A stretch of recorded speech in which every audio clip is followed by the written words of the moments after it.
is Colin Richardson, and today I'm going to talk about hemopoiesis, also known as hematopoiesis.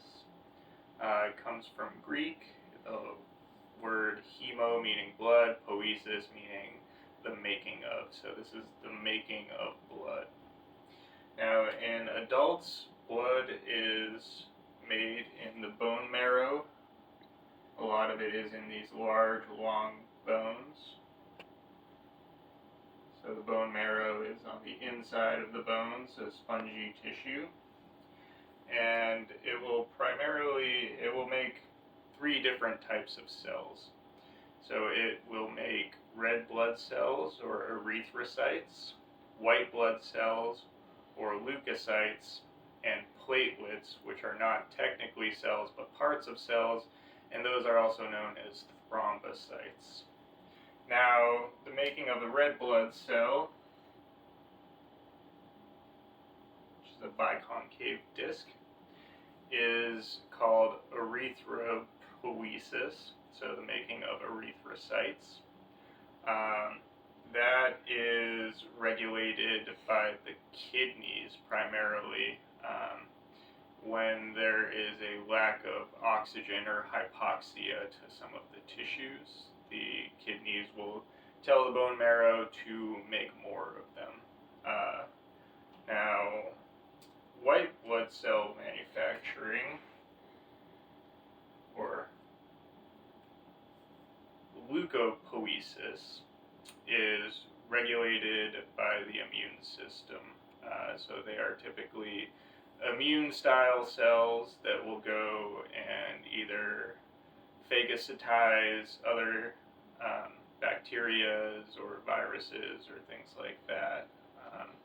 And there are several different types of leukocytes, neutrophils, eosinophils, monocytes. So there's quite a few of those, and they each have their own specific purpose. There are also ones that specifically interact with the lymph nodes. They are called lymphocytes. And the third type, the thrombocytes, are made through thrombopoiesis. And in that, that is a capillary within the bone marrow.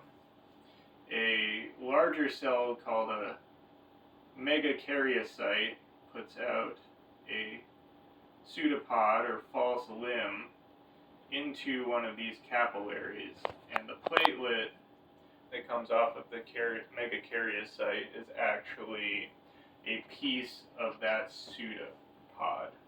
So the piece of the pseudopod breaks off, goes into the bloodstream, and it will be activated when there is some sort of rupture in the